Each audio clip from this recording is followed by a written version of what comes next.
Simona and Vlad to take it from here. Thanks, Alex. Okay, Vlad, you ready? Yeah. Okay. So the name of the brokerage is? The Friendly Brokerage. The Friendly Brokerage, okay. So your brother touched upon how you got there, right? Give us an idea of just before how you got there and, the journey that brought you there. How much time do we have? Just how much time do we have? Just so I know how. About half an hour for the conversation. How many questions do we have? It's all good. Just take your Three. time. Oh, okay, so then Yeah, take your okay.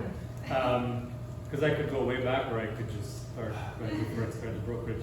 But okay, so the longer story is, I guess, I've been running my own digital marketing agency probably I had two. I sold the first one, and then I got burnt out, and I started having twins.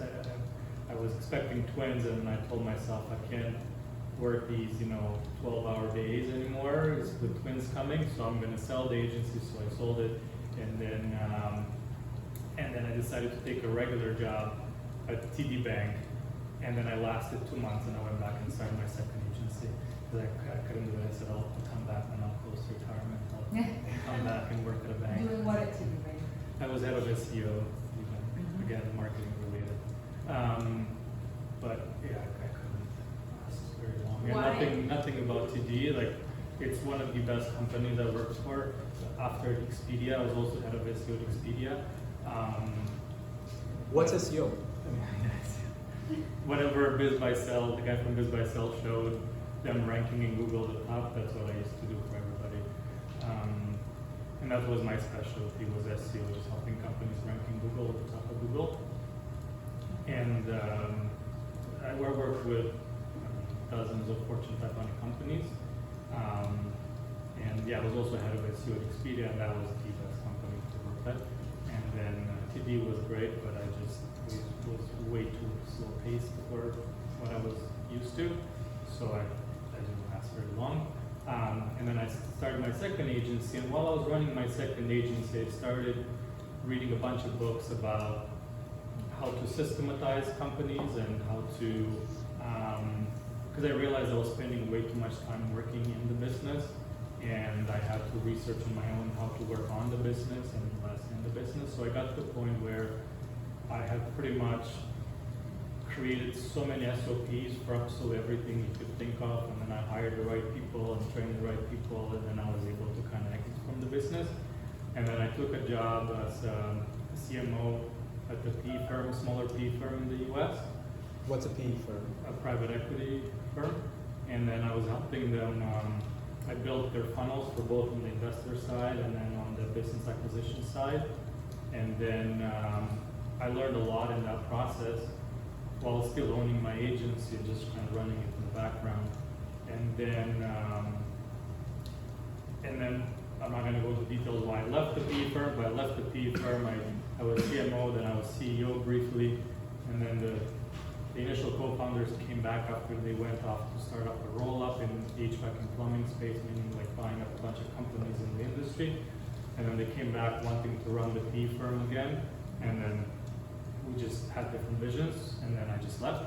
And then I decided to buy my own company and start doing a roll-up. And then I sold my agency, and then I tried to buy a company with the money that I got from selling the agency, and I wasn't able to get a loan in the States.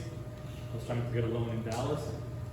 I found like a nice, it's a good sized company, roofing company. In Dallas? In Dallas, yeah, and I wanted to buy, and I wasn't able to get the funding for it. And then I was like, what do I do now? So then I started a business brokerage because I realized that I didn't want to for a long time. There was always like my backup plan because I just thought it was like too easy. But then I just wanted to add some more value and do something a bit more interesting and really, change lives and whatnot. And then I realized after working on a couple of deals that I'm able to add substantially more value than other peers, let's just say. And then I realized, I actually enjoy doing it. So I started going full time into it relatively recently, but it's growing quite fast. Why- very fast. Why the States? Should I be honest? Yeah. The business acquisition environment in the US is substantially better than in Canada, substantially better. Especially for SMBs, for the smaller businesses. So for example, in the US, they have a program, the SBA program. SBA program is like a government-funded loan, government-backed loan, sorry. And any bank, not any bank, but most banks will provide SBA loans from the federal government. And you can get up to used to be up to $5 million, now you can get up to $7.5 million to acquire a business. And pretty much almost anybody gets it. Almost anybody, as long as you have the financials, and you're not buying like a ridiculously bad business or something, Right. when it's on you to do your own due diligence, but they'll fund it. Even as a Canadian? No, only the Only in it's the an States? American, yeah. Mhm. Only available in the US. Mhm. And that's one aspect. The other aspect is when it comes to the down payment in the US, you can get away with putting 10% down, maybe 15% down. You don't need to put anything above that usually though. In Canada, out of curiosity, I called BDC and I said, what kind of down payment would I need to put to buy a business here? And they said, well, it really depends. And I said, okay, like, is it like, are we talking about 10% or are we talking 50%? They're like, yeah, that's a good range. I'm like, no, you can't have a 10 to 50% down payment range. That's like a good range, yeah. And also the multiples are way higher in Canada for whatever reason. Market's lower, market's smaller, businesses are not usually as like systematized in the US and whatnot, but there's still some good businesses here, but the multiples tend to be higher in Canada, and it makes no logical sense as to why. Meaning that people expect a higher multiple. People expect a higher multiple. The same business you can find in the US, it's typically going to be at least 25% lower than in Canada, Wow. at least. And to give you an example of how well in the US this business acquisition system works, and the reason why I got into it, my very first acquisition that I helped somebody make, and then I helped them from a marketing standpoint as well. This was a very finance savvy guy that he's been running gas stations for he was in the banking sector and then he exited in 2008 and then started acquiring gas stations after he exited the banking world, and then he decided to buy an HVAC business. He lived in LA, and then he decided to acquire an HVAC business in Phoenix, Arizona. And he had like small kids, so he would travel 3 days a week and then come back for the weekend and not have to be with family. The reason I'm saying that is because this is somebody that had no clue how to run an HVAC business, like zero clue, like he's never done anything to do HVAC in his life. And this business was doing $750K a year profit. And at the time, before all the PE firms entered the space, he was able to buy it at the 3x multiple. He bought it just under 3x, bought it for $2.1 million. Meaning that he had to put down $210,000, and in the first year, the business was making $750,000. So he got all his money back in the first year. Mhm. But not only did he make that money back, but me as like my marketing agency helped him double the business in the first year. Now margins didn't double, so he didn't go to 1.5 million, but he went to like 1.2 million.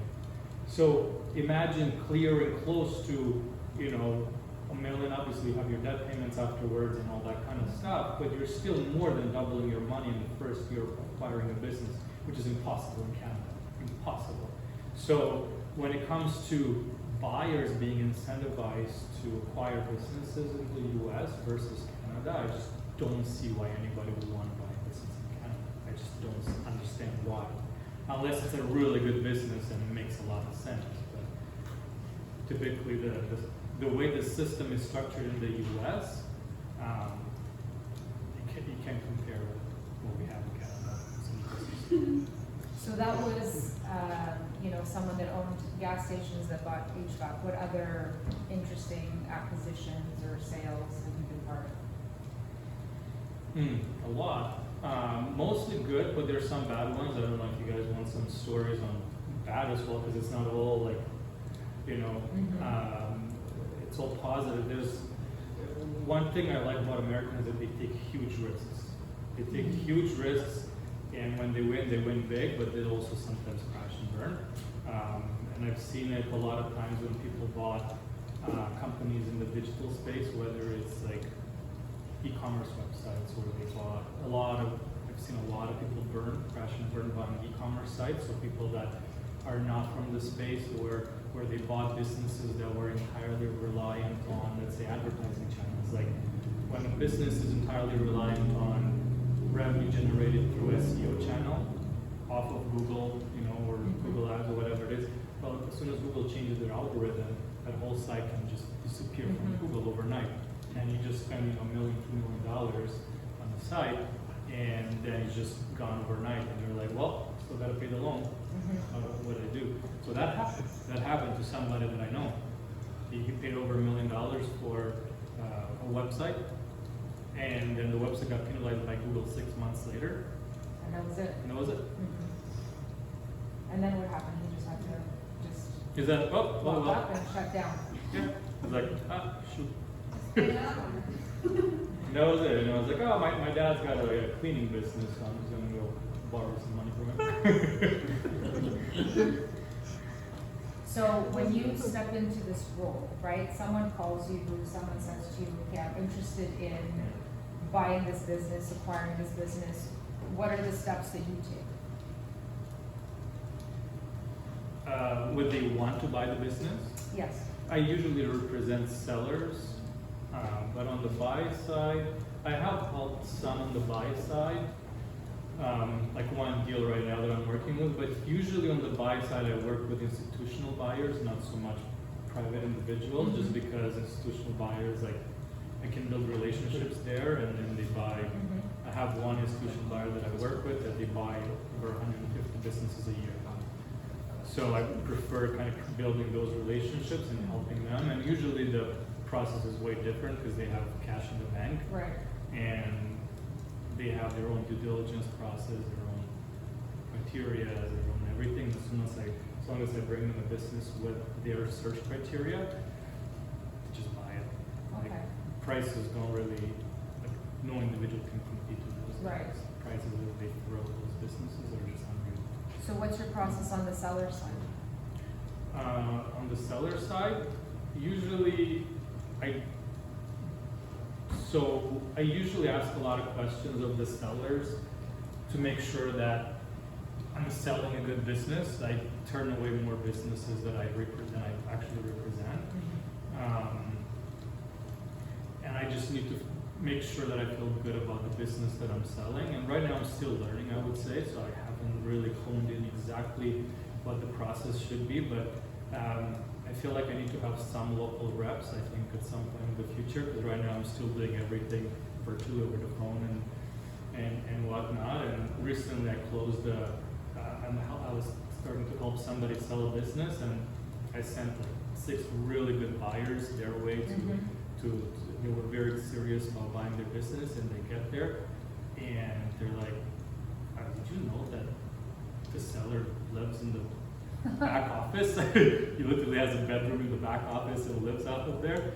I was like, Because ideally you want to visit, Yeah, ideally you yeah. want to go there. yeah, so that's just, I don't have my process honed in just yet. I'm still making my own mistakes, so I would hate to give like other people advice on what to do when I don't have it really fully ironed out on my own, myself just yet. But I think in terms of kind of what businesses I like to represent, like, I think it comes a lot with experience, and I usually ask a lot of questions about where the revenue is coming from, the customer concentration. So I think if the question more alludes to on how to structure, for someone to structure their business for an exit, I think it's going to be a little bit easier for me to answer that question. I think it's, if you're a business owner, you need to make sure that you focus on one thing and one thing only. So for example, a lot of institutional buyers stay away from companies that have 50% of their revenue coming from residential services and 50% from commercial. Well, they also stay away typically from new construction because it's very cyclical, and a lot of buyers, they like to be able to build some projections into their models and figure out, okay, 5 years from now, we're going to be able to reduce costs, increase, put more money in the business to increase revenue, and then we can exit at a higher multiple, whatever. And then whenever you have factors that can impact that business, external factors that impact that business that you have no control over, like websites where you're dependent on Google, or new construction where you're dependent on interest rates and whatever happens to the world economy and those kind of things, a lot of buyers tend to stay away from those businesses. So if you were to be a business owner, you want to kind of try to have as much control as you can over different factors in your business. And even if you're involved in new construction, for example, don't be dependent on just one general contractor to give you business, or just one source of leads to just give you business, or just on online marketing for all of your leads, or just on one thing. As soon as there's any kind of concentration on one aspect of your business and your entire business is dependent on that, your valuation already just like drops significantly. Everybody flags you as very high risk. They want to stay away from it. You're going to have a very hard time selling a business like that. So, yeah, just having general managers in place, all that kind of stuff makes a difference. So, oh yeah, go ahead. Would you mind giving an example of a business that you facilitated a sale for in the Toronto area, and maybe one example in the US? So like how, there is one recent example in Toronto where you were able to achieve a much higher sale price than virtually any other business that was sold in that industry. And then you have maybe one example from the States as well. Yes, a lot of it is like with the multiples and it's a little bit of timing and it's a little bit of strategy. Like in Toronto, I sold the third largest grossing cannabis store in Canada. Was out of Mississauga, and they wanted like very high multiple. And I talked to a lot of people in the space, and nobody wanted to touch it. Like nobody wanted to touch it. People in the space didn't want to touch it. Yeah, they said it's too high and whatnot. And I spoke with consultants, like cold called like a lot of these public companies in the space. I called a lot of companies, and nobody wanted to touch it at a multiple. And then eventually I managed to find a very business savvy guy that comes from the insurance space, and he bought and rolled up a number of insurance companies, and the multiples in his space. I mean, insurance used to be a very fragmented industry as well back in the day, and until it started to get consolidated significantly. Right now, insurance companies sell for, when he started buying up insurance companies, they were selling for, let's say, 4x, 4 multiple on their profits, and now they're selling for 8, 9, 10x multiples.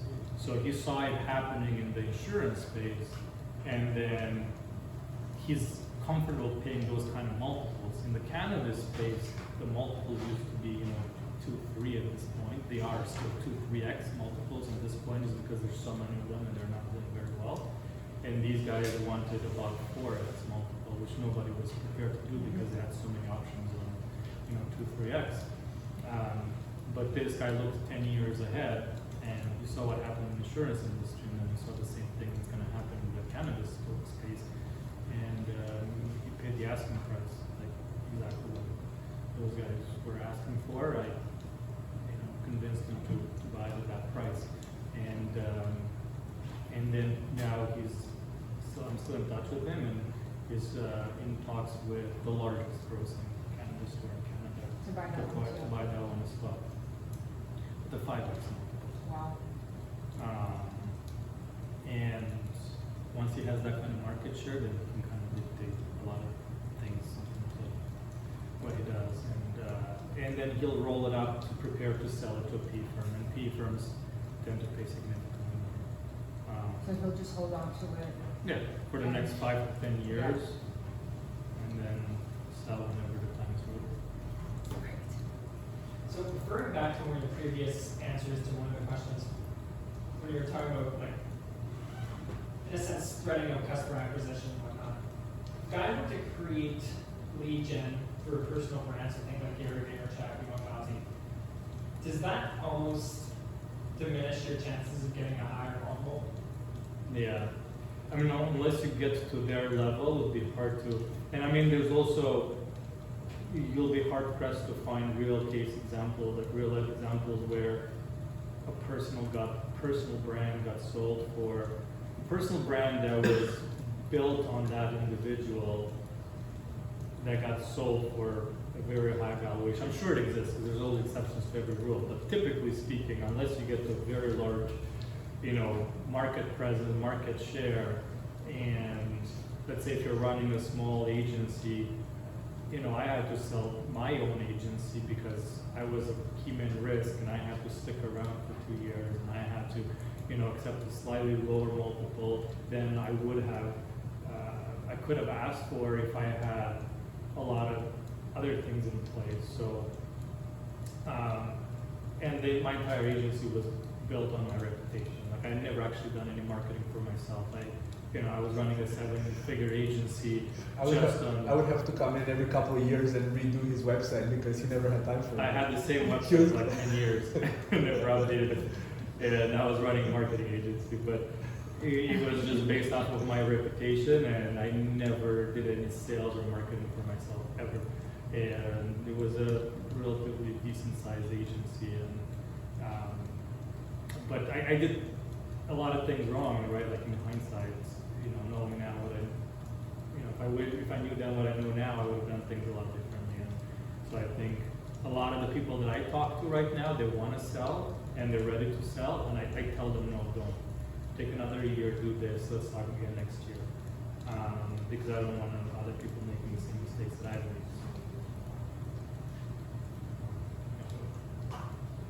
A lot of people want to sell in the States or here? In the States. In the States. Yeah, I only talk to people in the States. You only deal with people in the States? I mean, I'll take on clients here if they come to me, but I don't advertise myself. I don't call here. I don't talk to anybody here.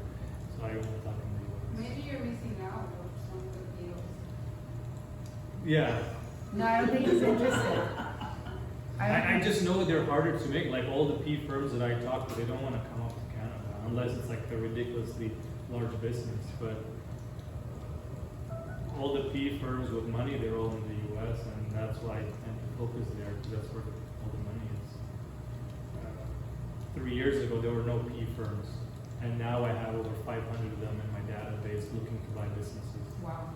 Any specific area in the States? Any specific states? Southern part of the U.S. There's almost nobody in the U.S. in the northern part of the U.S.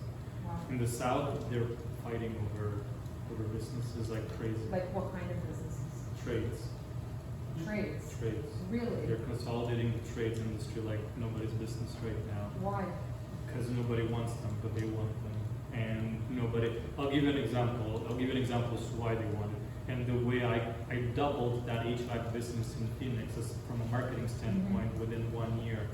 So that business was already making $750,000. I can't remember the revenue, but it was like 3.8 million in revenue or something. And we grew to like close to doubling. We grew to about 7 million in 1 year. And I'll give you an example why. And it happens across the entire industry. When we walked in the business, so the owner went there and he was there the first day, I came in the second day. And then we walk into the office and then he like has a big smile on his face and it's like, so we walk into the room, closes the door and then starts laughing. He goes, why are you laughing? He's like, okay, I gotta show you guys something. So he takes us and then opens like 3 different doors and like 3 different rooms. And it's like cabinets, filing cabinets, wall to wall. He's like, these are all the clients from the last 30 years. They're all in like filing cabinets. So he's like, first thing we've done is, first thing we've done is we've taken all of those records, we've digitalized everything. First thing we've done was we went and we text message. We didn't even actually call anybody, but we sent out mass text messages to all their past clients from 15 years ago that they've done installation with HVAC units 15 years ago. And literally we sent a text saying, hey, we installed your unit 15 years ago. You're due for a checkup because your AC is no longer efficient, and you're due for a tune-up. When are you available for us to come in? It wasn't even a question, can we come in? It was, when are you available for us to come in? And we had 40% response rate of people booking themselves in for this technicians to go in. 40%, which is insane. Like, we never get that. So we had 40%, and that was just one tactic. Another one was they had 3 receptionists up front that were working. And we were wondering why a business that small needs 3 receptionists. And then we figured out it was because they were still not using any software to even map out the day for their technicians. Those ladies were sitting there, they were looking on a physical map and drawing, okay, so this customer booked an appointment for tomorrow, so we have all these customers tomorrow, and this one is here, this one is here, this one's here, and they would create their day, like, okay, so 9 a.m. you go there, 10 a.m. you go there, and it's just like to make sure that, that the timing works out and all these different things, and I was like, what are we doing? First thing again we did was we installed, we bought the software, and all of a sudden those ladies had time to actually make outbound calls and, do other things than just sitting there mapping on a day for the technicians. But just everything. They also had a full-time person responsible for keeping track of the inventory. Wow. They were paying a full-time person to keep track of inventory. So you modernized. And materials. Right. Yeah. And there's hundreds of thousands of these trades companies out there that operate the same way they've been operating for the last 30 years. So that's where the PE firms saw the potential, because all they've been doing is investing in commercial real estate and investing in all these more stable industries that became not so stable after COVID, and they needed to divest their funds. And they looked, what else is stable? Trades companies, running the same thing forever, and nothing ever changes. And everybody, when a pipe person, no matter what your financial situation is, you got to fix it. Right. So we're going to buy plumbing companies. Right. And we're just going to modernize them, and that's it. And that's what they've done. And they started buying these companies and consolidating. And now the name of the game is find companies, especially commercial companies, that have national accounts. And these companies don't have the money to be able to leverage opening up new locations and leveraging those national accounts, buying one Dallas company that has a bunch of national accounts with property management companies and Fortune 500 companies and Costco and whatnot. So they're buying up these companies that have these relationships, and then they're buying up another shop across the country, and then they're leveraging these relationships between these companies to, double revenues in each location that way. So they're just buying up more and more and more companies that way, and they're just leveraging everything, and they're consolidating the accounting, they're consolidating modernizing the way they operate, they're modernizing everything, and then just getting crazy savings, increasing the profit margins, increasing the top line, because they're, taking advantage of the relationships, and they're completely changing the space, completely. I was talking to a guy that had an HVAC company in Philadelphia, and then he said, do you want to sell? And then he's like, what you got? I said, I don't know, I can probably get you 6, 7x. And then he's like, all my competitors sold for 6, 7x. There's almost no individually family-owned businesses, HVAC businesses left in Philly. He's like, I'm just gonna hang on for another 5 years, or until I get the crazy multiple from somebody that really wants this market, and there's just nothing else to buy. So I'm just gonna wait. Until I get crazy multiple. And then he's like, I'm young, I'll just keep going until I get a 10x multiple. They'll pay it, eventually they'll pay it. When somebody wants that market badly enough, they'll pay it. And that's what he did. Well, I don't know yet. We'll see. Well, but they will be older. His hung out for now. Sorry? They will be older too, and more tired. Yeah. Well, this guy is in his like mid-30s. He took the business over from his dad, so he's still got a long way. Alex was talking a little bit before everybody got here, and he kept saying this term over and over and over again. EBITDA? Yeah, EBITDA, yeah. You want to explain What is like that? how the calculation, you want to explain the calculation of, you're talking to someone on the phone who's a business owner, like what's the process of kind of unpacking the price point that could potentially make sense? So EBITDA is like the main number that's being used, and it's not really, Does it stand for something? yeah, earnings before interest, Taxes. taxes, depreciation, yeah. So essentially look at it as profit before you gotta pay for the corporate taxes and everything else. Okay. And the reason why you're looking at profit before you gotta pay taxes, because if you want to be kind of financially savvy and you can make other investments without profits and whatnot, you don't end up paying taxes at the end of the day or whatever it is. So yeah, that's the reason why they look at the profit of the business before they pay all those additional things. And so yeah, it's essentially think of it as just profit the company makes at the end of the year. And it's not always the most accurate number to go off of, because I think cash flow is a lot more important in a lot of businesses, but it's kind of like the standard that everybody uses just to go off of. But there's a lot more to it than just EBITDA, but EBITDA, you'll hear everybody talking about EBITDA commonly in this space. Any questions?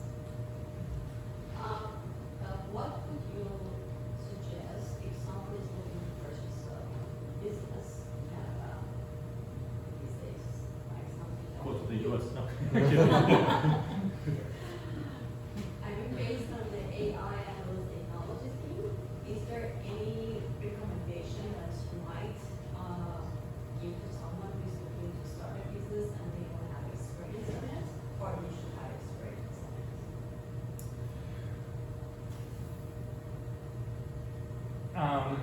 All the tech companies right now are trading at crazy multiples because it's only. So are you thinking of buying or starting? Because that's very different. I know people that they are looking to purchase a business, but they don't have any idea. So they are looking to buy something, only to start the business, even if it's existing or doing the startup. But I'm not talking about startup, I'm talking about existing businesses. So if someone is looking to purchase an existing property, Yeah. sorry, not property, Yeah, business, is there any recommendation that you might give them before I- they start searching for it? Unless they're comfort and they have a background in the digital world, whether it's IT or marketing, whatever it is, unless you have a background in those industries, don't go into them. That's my first recommendation. Like you really need to be a subject expert or whatever you're buying, or buy a business that doesn't require that kind of expertise. Like the guy that was financially very savvy and ran the gas stations and then bought the HVAC business. Running an HVAC business, unless you were an operator, like where you're going in and fixing things yourself, you don't need to absolutely be an expert in fixing HVAC units, right? Because that's what you have the technicians for. Other than IT things, what would you suggest based on your experience? I would suggest trades. Trades is that there's a lot of people retiring in trades, like a lot of people retiring, and you need replacement for those owners retiring. And depending on where you're going, I know that there's some really good deals happening. Usually a lot of these deals don't ever make it to the market, but I think as long as you go through contacts, you go through people, you can get some really good deals. I personally know a guy, they run one of the largest basement waterproofing companies in the GTA. If I could say the name, you probably recognize the name because their billboards and everything are everywhere. So I know the owner, and I did his marketing, and he was telling me about this roofing business. Like he has a guy that's going to bring him in on the deal. It's a roofing business in the Niagara region, So it's a small area, and the guy's selling it for 1x multiple on EBITDA, which is like peanuts. And that's because that seller never talked to broker, doesn't know what his business is worth, he's ready to retire, he's tired, he doesn't even think about it, and then in his mind, it's like if he gets anything for it, you know, it's a bonus, and if he can retire. So he's like selling it for peanuts, essentially, and this guy's so happy about it. So imagine being able to buy a business like that, right? And so I think it's, if you're patient and you look even off market for the right deals, like before these company owners even have a chance to talk to brokers that can kind of educate them a little bit, you can get some crazy good deals. But when you're looking at tech companies or digital companies, a lot of times because the owners are younger owners that consume, you know, that kind of information online on a daily basis, and they research, and you know, they're day in and day out in talks with all kinds of friends that are in this space and whatnot, they already know what their businesses are worth, and they won't sell them for that cheap. But I think because there's this transition period happening right now, and it's going to continue happening for the next 5-10 years, a lot of these you know, older individuals that have been running their companies for 30-40 years, they're just tired, and a lot of times they don't want to go through the process of like working with a broker and listing it and talking to 20 different people, and you know, if they like you, and they'll take $500,000 less if they like you, kind of thing. No, they're like old school, you know, like good old handshake, and you know, good people, and work hard their whole life, and you know, they're happy to pass it down to somebody they trust that's going to take care of their employees and do good work, and they'd rather sell to somebody like that than sell it to a P firm that will come in, systematize things, get rid of people, and you know, just not treat employees the same way, et cetera, et cetera. So, you know, there's still some good people out there, and you can find some good deals that way, just really just talking to people and cold calling even some of these older businesses and building relationships. And yeah, I would say that would be the best thing to do. Good? Sorry. Okay. That's All right. I Thank kind you of so talked much. about that. No, this was really good. Appreciate it.